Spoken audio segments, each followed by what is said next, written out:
네, 오늘은 고린도전서 7장 1절로 7절 말씀을 통해서 남편과 아내의 의무라는 제목으로 은혜를 나누겠습니다. 고린도전서 1장에서 6장까지는 바울이 글레오 집 사람에게 전해들은 고린도 교회 문제에 대해서 권면한 내용을 기술했고요. 이제 7장에서 마지막 장까지는 고린도 교회 리더들이 편지를 통해 바울에게 직접 물어본 사항들에 대해서 답변을 제시하고 있습니다. 오늘 7장 1절에 보면 첫 번째 질문이 나와 있는데, 그것은 결혼을 해야 될 것인가 말아야 될 것인가에 대한 질문이었습니다. 1절 말씀에 보면 너희가 쓴 문제에 대하여 말하면 남자가 여자를 가까이 아니함이 좋으나.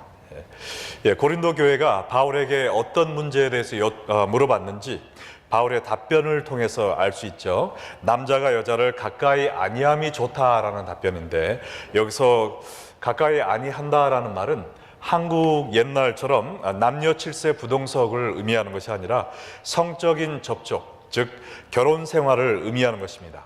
그래서 바울이 결혼은 하지 않는 것이 더 좋다라는 대답한 것을 볼 때, 고린도 교회가 바울에게 물어본 대답이 결혼하는 것이 좋습니까? 아니면 하지 않는 것이 좋습니까? 였다는 것을 알 수가 있습니다. 자, 그러면 왜 바울은 결혼하지 않는 것이 더 좋다라고 이야기했을까요?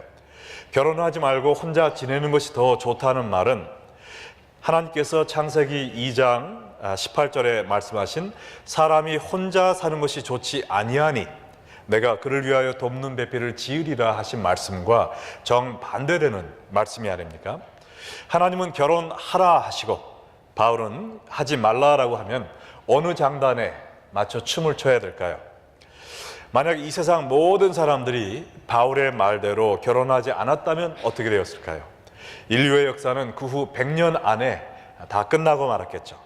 천하의 복음이 전파되기도 전에 인류가 멸망하는 것이 하나님의 뜻이었을까요? 그것이 아니었을 텐데 바울은 왜 이런 말을 한 것일까요?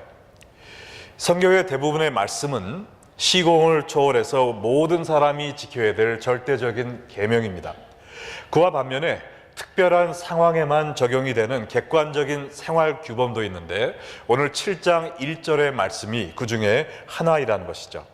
그 당시 고린도에는 모든 육신의 일은 나쁜 것이고 영적인 일들만 선한 것이다 라고 가르치던 영지주의가 팽배해 있었는데, 그 영지주의의 영향으로 말미암아 결혼에 대한 두 가지 극단적인 견해가 존재하고 있었습니다.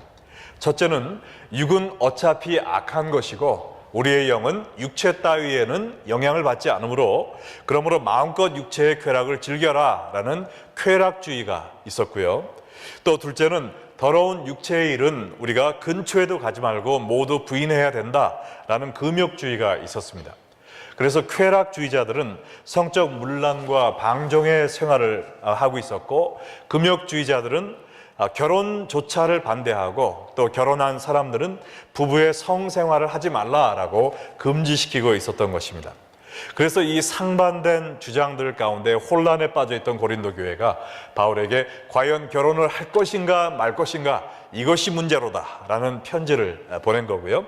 또 바울은 임박한 예수님의 재림과 그 전에 다가올 대환란을 생각할 때 결혼하지 않는 것이 좋다, 그러나 결혼을 해도 죄 짓는 것은 아니다, 음란의 유혹에 빠지지 않도록 결혼을 해라 라고 답변을 한 것입니다. 오늘 본문의 6절과 7절 말씀을 보면 바울의 이야기가 절대적인 하나님의 계명이 아니고 상황적인 객관적 생활 규범임을 알 수 있습니다. 그러나 내가 이 말을 함은 허락이요 명령은 아니니라. 나는 모든 사람이 나와 같기를 원하노라. 그러나 각각 하나님께 받은 자기의 은사가 있으니 이 사람은 이러하고 저 사람은 저러하니라. 바울의 오늘 말씀을 통하여 결혼하지 않는 것이 좋지만 해도 괜찮다라는 이야기가 하나님의 명령이 아니라고 그랬습니다. 내가 상황상 허락하는 이야기고, 나는 모든 사람들이 나처럼 독신으로 살기를 원하지만 결혼이나 독신이나 둘 다 하나님이 주신 은사이므로 하나님이 주신 은사대로 결정하는 것이 옳은 것이다 라는 이야기를 한 것입니다. 그런데 한 가지 우리가 기억해야 될 것은 우리가 살고 있는 이 현대 사회도 고린도시 못지않게 타락과 혼란 속에 빠져 있다는 것입니다. 지난 주일에 말씀드린 것 같이 미국 전국을 조사해 보니까 아직 결혼하지 않은 20대 미혼 남녀들 가운데 90%가 이미 성경험을 했다고 했습니다. 그리고 결혼을 한 사람들의 24%가 혼외 정사를 했다는 그러한 고백을 했을 정도로 이 미국은 세속적인 쾌락주의에 물들어 있는 것입니다. 그리고 이것이 종교적인 금욕주의인지 아니면 너무나 바쁘게 살아서인지는 모르지만 배우자와 성관계를 거의 갖지 않고 있는 섹스리스 부부가 점점 많아지고 있고 한국 성과학연구소에 의하면 한국인 부부 중에 35%가 거의 성관계를 하지 않는 섹스리스 부부라는 건데 이것은 세계 모든 200나라 중에 두 번째로 높은 비율이라는 것입니다. 이 타락한 미국에 사는 한국인 기독교인들로서 하나님이 꿈꾸신 행복하고 신성한 결혼을 경험하기 위해서는 오늘 이 말씀에 우리가 귀를 기울여야 될 줄로 믿습니다. 교회에서 성에 관한 이야기를 하는 것이 조금 불편할 수도 있지만 이 남편과 아내의 의무에 대한 말씀을 듣고 순종함으로 건강하고 행복한 부부 생활을 영위하는 여러분 되시기를 축원합니다. 자, 오늘 이 말씀을 통해 부부들이 깨달아야 될 첫 번째 남편과 아내의 의무는 서로의 보호막이 되어라 라는 것입니다. 한번 따라해 볼까요? 서로의 보호막이 되어라. 고린도전서 7장 2절 말씀에 음행을 피하기 위하여 남자마다 자기 아내를 두고 여자마다 자기 남편을 두라 이렇게 얘기했습니다. 2절에 나와 있는 음행이란 단어는 단수가 아니라 포르네이아라는 복수로 쓰여 있는데 이것은 고린도 교회가 여러 가지 성적인 부도덕에 노출되어 있었음을 이야기하고 있습니다. 그래서 사도 바울은 끊임없이 찾아오는 성적인 유혹에 빠지지 않기 위해 결혼하라라고 이야기를 한 것입니다. 이 말씀을 들으면 조금은 자존심이 상하지 않으십니까? 우리는 결혼에 대해서 큰 꿈과 환상을 갖고 있고 일륜지 대사라고 이야기하면서 결혼식도 성대하게 아름답게 치르는데 결혼의 목적이 고작 성적인 유혹을 피하기 위함이라니 그것이 바로 결혼의 유일한 목적이란 말입니까?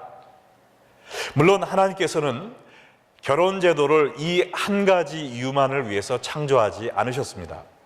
창세기 1장 27절과 28절에 보면 하나님이 자기 형상 곧 하나님의 형상대로 사람을 창조하시되 남자와 여자를 창조하시고 하나님이 그들에게 복을 주시며 하나님이 그들에게 이르시되 생육하고 번성하여 땅에 충만하라 땅을 정복하라 바다의 물고기와 하늘의 새와 땅에 움직이는 모든 생물을 다스리라 하시니라. 결혼은 하나님이 축복하신 성스러운 제도인데 하나님은 결혼을 통하여 인류가 번성하여 온 땅에 충만하고 하나님이 창조하신 모든 만물을 하나님의 뜻대로 다스리기를 원하십니다. 또 다른 부분에 나와 있는 것처럼 가정을 통하여 자녀들을 사랑하고 하나님의 말씀으로 자녀들을 양육시키기를 원하고 계신 것입니다.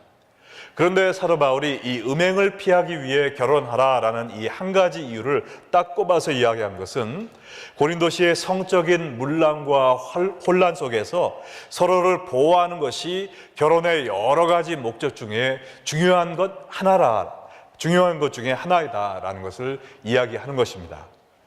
유명한 목회자요 신학자인 존 맥카터 목사님은 우리가 결혼해야 될 이유를 5가지로 성서적으로 정리를 했는데요. 첫 번째는 procreation, 출산이라는 것입니다. 하나님께서 아담과 하와에게 생육하고 번성하라라고 명하신 것처럼 우리는 결혼이라는 건강한 울타리 안에서 번성하도록 창조되었다는 것이죠. 두 번째는 pleasure, 즐거움이라는 것입니다. 잠언에 내가 젊어서 취한 아내를 즐거워하라라는 말씀처럼 결혼을 통해 서로의 사랑을 만끽하고 기쁨과 행복의 삶을 누리라는 것이죠. 세 번째는 partnership, 동반자입니다. 이것은 여자가 남자의 돕는 배필이 되기 위하여 창조된 것처럼 남편과 아내는 하나님이 주신 사명을 함께 이뤄가는 관계가 되어야 된다는 것입니다. 네 번째는 picture, 그림인데요. 결혼이란 예수님이 교회를 사랑하는 것처럼 남편이 교회를 사랑하고, 또 교회가 예수님을 섬기는 것처럼 아내가 남편을 섬기면서 예수님과 교회의 아름다운 관계를 세상에 보여주는 역할을 해라라는 것입니다. 그리고 마지막 다섯 번째는 purity, 순결인데요. 결혼은 부부로 하여금 성적 부도덕에 빠지지 않도록 서로를 지켜주는 방어막이 되어야 된다라는 것을 이야기하고 있는 것입니다. 그 중에서 고린도전서 7장 2절의 말씀이 바로 이 결혼의 다섯 번째 목적에 대해서 이야기를 하고 있는 것입니다. 부부는 단지 같은 방을 쓰는 룸메이트로 끝나는 것이 아니라 서로 사랑하고 나이에 관계없이 끊임없는 애정 표현을 해줌으로 말미암아 음란 마귀가 남편이나 아내를 유혹하지 못하도록 해줘야 되는 것입니다. 남편의 의무는 그저 돈을 벌어오는 것이 아니라 아내를 사랑해 주는 것이 더 큰 의무임을 믿으시기 바랍니다. 네. 여자분들이 더 크게 아멘 하실 줄 알았는데 남자분들이 더 크게 아멘 하시네요. 자, 그리고 아내의 의무는 밥만 맛있게 차려주는 것이 아니라 남편을 존경하고 사랑하는 것임을 믿으시기 바랍니다. 그래서 지난 2008년 플로리다 Relevant Church라는 곳에서 희한한 일이 발생을 했습니다. 저도 깜짝 놀랐는데요. 이 교회에서 우리가 이혼을 막고 또 서로 사랑하며 건강한 가정을 만들기 위해서는 남녀 또 부부간의 이 부부 성생활을 장려해야 된다 그래가지고 30-day sex challenge를 한 거예요. 뭐냐? 30일 동안 끊임없이는 아니고요. 하루에 한 번씩 부부가 성생활을 하라는 것입니다. 그래가지고 그냥 대문짝만하게 이렇게 광고를 했어요. 우리는 이렇게 한다. 그리고 싱글들은 30일 동안이라도 우리가 성생활 하지 않는다. 근데 그걸 보고 따라한 한국 교회는 아직 없는 것 같습니다. 네, 우리 교회도 그걸 하면 시험에 들 분들이 있는 것 같아서 하지는 않겠어요. 그러나 현대 부부의 애정 결핍이 얼마나 심하면 교회에서 이런 캠페인까지 벌이겠습니까? 얼마 전 스탠포드 대학에서 두 부류의 부부들을 장기적으로 추적해서 조사를 했는데요. 첫 번째 부류는 매일 서로 안아주고 신체 접촉을 하며 사랑을 표현하는 부부였습니다. 두 번째 부류는 거의 신체적 접촉이 없는 부부였어요. 근데 이 두 부부들을 오랫동안 이렇게 조사를 해보니까 첫 번째, 매일 안아주며 서로의 사랑을 표현하는 부부는요, 잔병 치레가 없었다고 합니다. 그리고 수명도 2년이 더 길었대요. 근데 애정 표현을 하지 않는 부부는 감기가 올 때마다 걸리는 거예요. 그리고 수명도 2년이 더 짧았다고 합니다. 여러분, 오래 살길 원하십니까? 그럼 공원에 가서 열심히 혼자 걷지 마시고요, 남편 손잡고 걸으시기 바랍니다. 남편과 아내의 애정 표현을 더 진하게 해주시기 바랍니다. 서로 포옹도 좀 해주시고요, 그 다음에 뽀뽀도 좀 해주시고, 그리고 교회 와서 이렇게 손잡고 예배드리는 모습도 좋습니다. 이렇게 남편이 아내를 안고 예배드리는 모습도 하나님이 기뻐하실 줄로 믿습니다. 예. 자, 끊임없이 애정 표현을 해주는 부부에게는 그들의 사랑이 그들의 배우자를 음란 마귀로부터 보호하는 강력한 보호막이 될 줄을 믿으시기 바랍니다. 자, 그래서 우리 결혼한 부부들은 서로의 보호막이 돼줘야 되는 거예요. 자, 두 번째로 남편과 아내의 의무는 뭐냐? 서로의 필요를 채우라 하는 것입니다. 따라해 볼까요? 서로의 필요를 채우라. 3절 말씀해 보니까 남편은 그 아내에 대한 의무를 다하고 아내도 그 남편에게 그렇게 할지라. 아내는 자기 몸을 주장하지 못하고 오직 그 남편이 하며 남편도 그와 같이 자기 몸을 주장하지 못하고 오직 그 아내가 하나니. 이 말은 일단 결혼했으면 내 중심대로 살지 말고 내 남편이나 아내 중심대로 살아야 된다는 말입니다. 내가 아내나 남편을 필요로 할 때만 내 배우자를 찾아가지 말고 내가 먼저 내 남편과 아내의 필요를 채워주는 사람이 되어야 된다는 것이죠. 상대방이 나를 필요로 할 때는 그것이 육체적 관계이든 쓰레기를 치우는 것이든 손을 잡고 산책을 하는 것이든 배우자의 요구를 거절하지 말라는 것입니다. 내 남편이나 아내가 나를 위해 존재한다고 생각하지 말고 내가 남편이나 아내의 필요를 채워주기 위해 존재하는 사람이다라고 생각할 때 여러분의 가정이 하나님이 꿈꾸신 아름답고 행복한 가정이 될 줄로 믿으시기 바랍니다. 에베소 5장에 사도 바울이 무엇라고 얘기했습니까? 22절에는 아내들이여 자기 남편에게 복종하기를 주께 하듯하라. 아내들이여 남편의 사랑을 요구하라, 그런 말은 한 번도 없어요. 오직 아내의 의무인 남편을 순종하는 일만 하는 것입니다. 25절엔 뭐라고 써 있습니까? 남편들아 아내 사랑하기를 그리스도께서 교회를 사랑하시고 그 교회를 위하여 자신을 주신 같이 하라. 남편들에게 아내의 복종을 요구하라는 이야기는 단 한 번도 나와 있지 않아요. 오직 예수님이 교회를 위해 돌아가신 것처럼 당신들도 아내를 위해 죽을 심정으로 아내를 사랑하십시오라는 말밖에 없는 것입니다. 서로에게 내가 필요한 것을 요구하는 관계가 아니라 서로가 필요한 것을 먼저 채워주는 그러한 존재가 남편과 아내의 관계인 것입니다. 남편이 아내를 사랑하면 아내는 어떻게 합니까? 당연히 남편을 존경하고 순종하게 돼 있어요. 또 아내가 남편을 존경하면 어떻게 됩니까? 남편은 자연스럽게 아내를 사랑하게 돼 있습니다. 그런데 남편이 아내는 사랑해 주지도 않으면서 당신 왜 나를 존경하네? 왜 내 말 순종 안 해? 왜 말끝마다 대들어? 하면 그때부터 그 집에서는 세계 3차 전쟁이 시작되는 거예요. 또 아내도 남편에게 순종하지 않고 맨날 바가지만 박박 긁으면서 당신은 왜 영희 아빠처럼 나를 사랑해 주지 않아? 왜 집에 꽃을 들고 오질 않아? 왜 다이아몬드 반지를 안 사줘? 하면은 남편이 더 도망가게 되는 것입니다. 행복하고 성스러운 하나님이 꿈꾸신 부부는 서로의 필요를 채워주기 위해 나 자신을 희생하는 부부임을 믿으시기 바랍니다. 콜롬비아 바이블 대학에 로버슨 맥쿨큰이라는 총장님이 계셨는데 그의 아내가 치매에 걸리자 그동안 맡아온 총장직을 돌연사임하고 아내를 돌보기로 선언한 일이 있었습니다.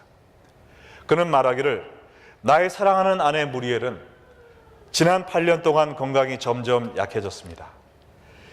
최근 제가 그녀와 함께 있어주는 것을 그녀는 아주 만족하게 생각하여 이제는 제가 그녀를 잠시라도 떠나 있으면 몹시 불안해한다는 사실을 알게 되었습니다.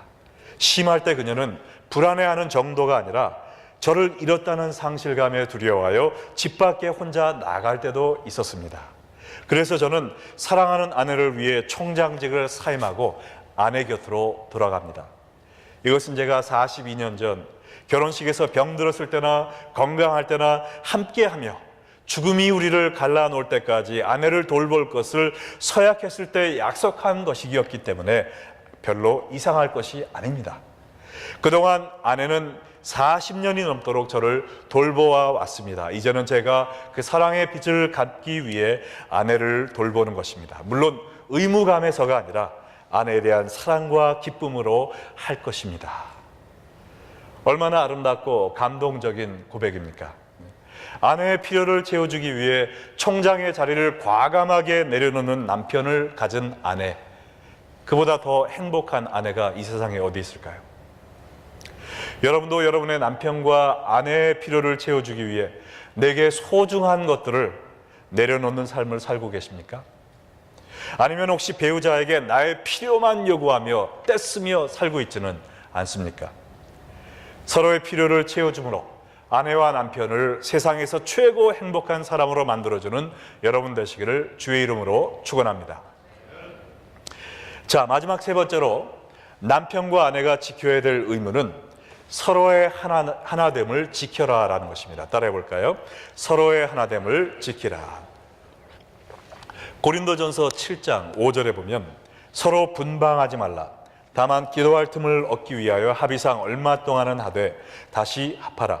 이는 너희가 절제 못함으로 말미암아 사탄이 너희를 시험하지 못하게 하려 함이라. 여기에 분방이라는 단어는 원래 도둑질하다라는 의미를 갖고 있습니다. 그러므로 분방한다는 것은 배우자의 성적인 권리를 도둑질하는 것을 의미하는 것입니다. 아까 말씀드린 것처럼 요새 성관계를 갖지 않는 섹스리스 부부가 많다고 하는데 아예 각방을 쓰는 부부들도 참 많다고 합니다. 여기 이 자리에도 각방을 쓰는 분들 계신가요? 네, 괜히 지금 웃고 계신 분들은 지금 뭔가 찔리는 데가 있어서 그러시는 것 같은데요. 한 영국의 소파 회사가 2,000명의 영국인들을 대상으로 왜 각방을 쓰냐라고 물어봤대요. 그랬더니 첫 번째 이유가 남편이나 아내의 코 고는 버릇 때문에 잠을 잘 수가 없습니다. 두 번째는 내 남편이 말다툼 한 후에 싫어서 같이 자고 싶지 않습니다라고 이야기를 했다고 그래요. 근데 그 이유가 무엇이든지 간에 성경은 분방하지 말라고 이르고 있습니다. 할렐루야. 네, 자, 두 분이 아멘 하셨습니다. 자, 왜냐하면 분방함으로 인해서 부부 사이를 갈라놓는 사탄의 유혹을 불러들이는 꼴이 되기 때문입니다.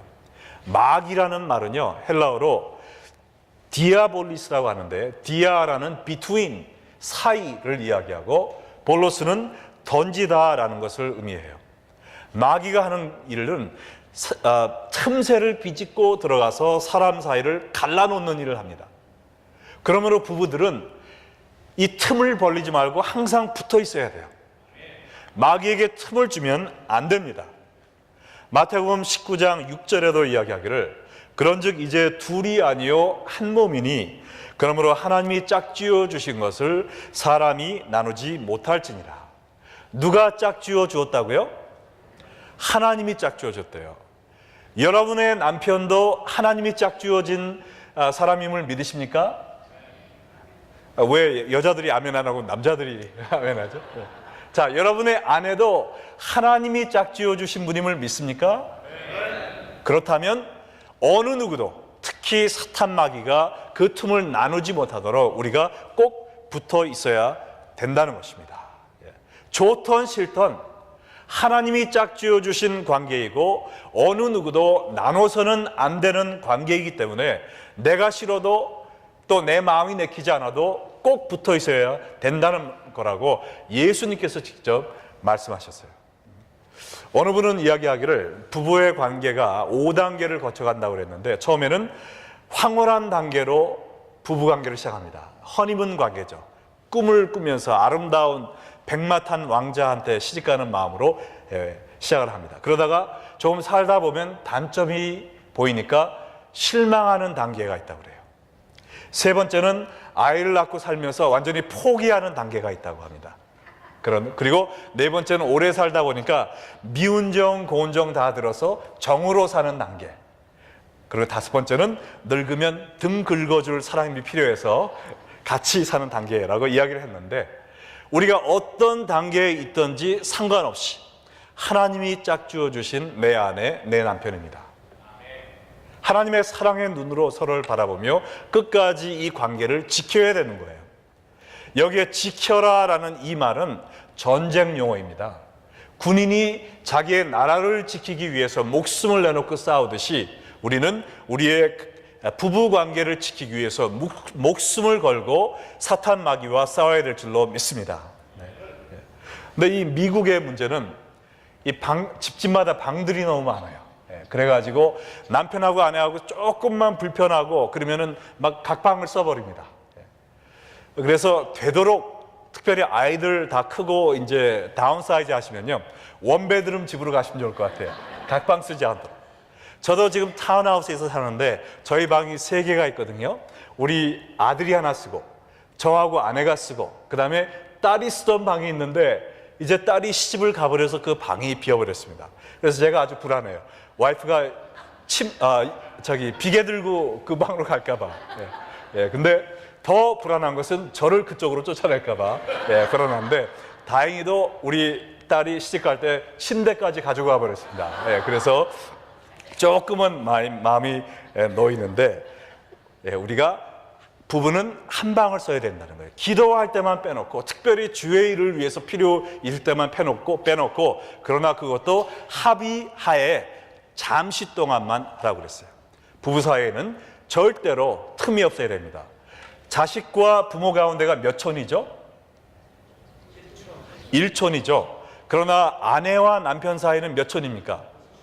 무촌이에요. 촌수가 없습니다. 어느 누구도 삐짓고 들어와서는 안 되는 관계가 바로 남편과 아내의 관계입니다. 여러분, 우리의 관계뿐만 아니라 우리가 자녀를 양육할 때 부모가 해줄 수 있는 최고의 것이 뭡니까? 이 자녀들을 이 세상의 악으로부터, 특별히 스마트폰 안에도 다 들어가 있는 이 음란의 유혹으로부터 구원해 줄 수 있는, 부모가 할 수 있는 제일 큰 게 뭡니까? 스마트폰 뺏는 거, 그게 아니고요, 남편과 아내의 건강한 부부 생활의 모습을 보여주는 겁니다. 남편과 아내가 죽고 못 살고 서로 사랑하는 이런 허니문의 모습을 끝까지 가지고 갈 때 이 자녀들도 건강한 사랑, 건강한 부부의 관계를 꿈꾸며 자기 자신을 지키며 살 수 있다는 것이죠. 어떤 어려움이 있어도 하나님이 짝지어 주신 것, 이거는 생명을 다해 지켜야 될 줄로 믿으시기 바랍니다. 여러분, 그러면 우리가 보고 배워야 될 우리 부부의 모델은 누구일까요? 가장 행복한 부부의 모델, 가장 성스러운 부부의 모델 누구일까요? 우리가 세상에서 모든 경우에 우리의 모델을 누구를 삼죠? 예수님이 우리의 모델이죠. 그런데 예수님이 부부 생활에 대한 모델도 될 수가 있을까요?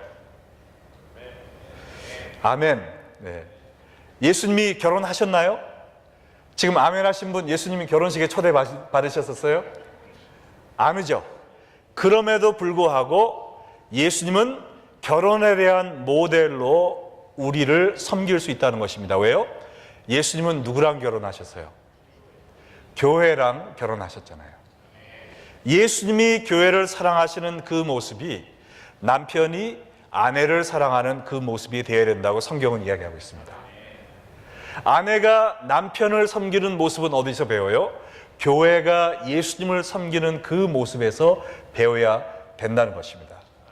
여러분, 결혼의 궁극적인 목적이 뭔지 아세요? 비밀입니다. 이거는 남들은 모르는 비밀이에요. 이걸 알면 수지 맞는 겁니다. 그 비밀 한번 여러분에게 공개하겠습니다. 에베소서 5장 31절로 33절 다 같이 읽겠습니다. 그러므로 사람이 부모를 떠나 그의 아내와 합하여 그 둘이 한 육체가 될지니 이 비밀이 크도다. 나는 그리스도와 교회에 대하여 말하노라.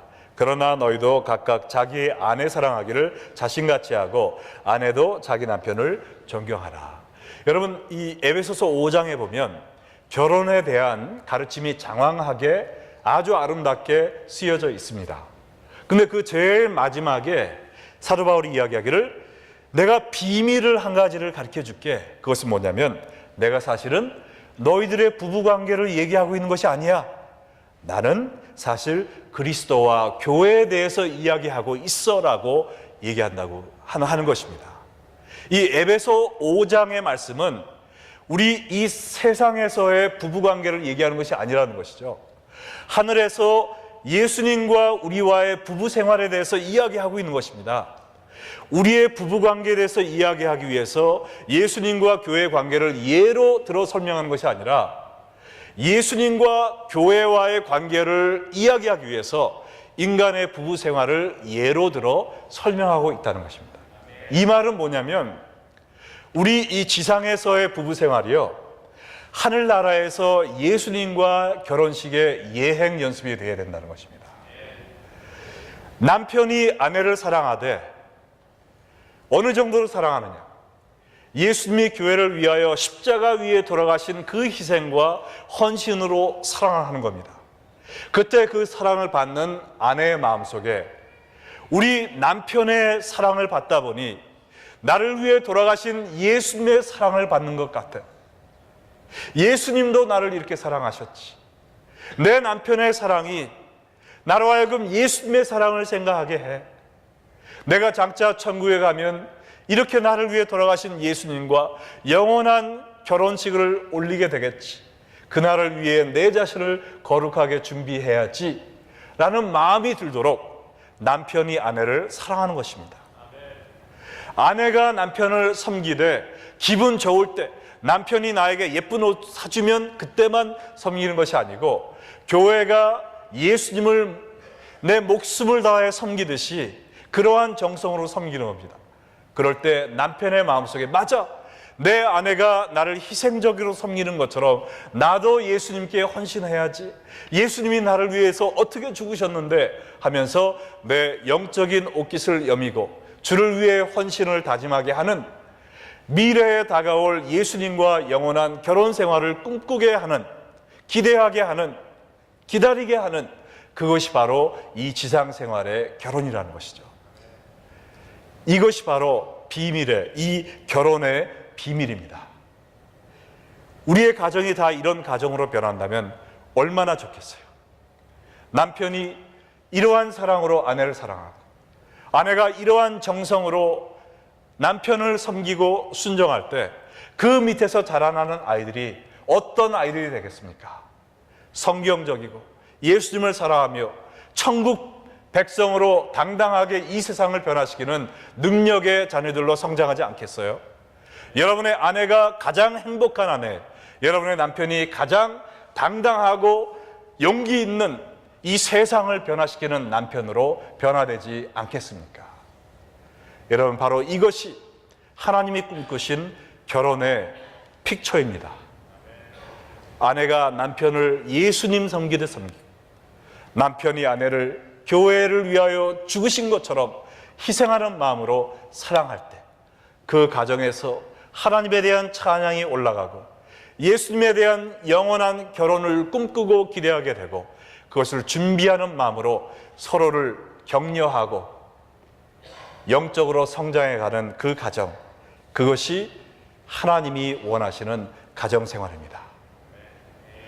우리 모두가 결혼의 궁극적인 목적을 깨달아야 될 줄 믿습니다. 나의 행복을 위한 것도 아니에요. 우리 자녀 하나 잘 키우고 마는 그것도 아닙니다. 장래 천국의 결혼을 꿈꾸게 하는, 또 세상에게 보여줄 수 있는 그러한 아름다운 남편과 아내의 관계로, 삶으로 말미암아 여러분의 가정이 이 세상에서 가장 행복한 가정, 여러분의 자녀가 가장 당당하고 또 영적으로 능력 있는 장래의 미래로 키워져 가고, 또 하나님이 여러분의 가정에서 존귀케 되는, 영광을 받는 귀한 가정들 이루시기를 주 예수의 이름으로 축원합니다. 다 같이 기도하시겠습니다.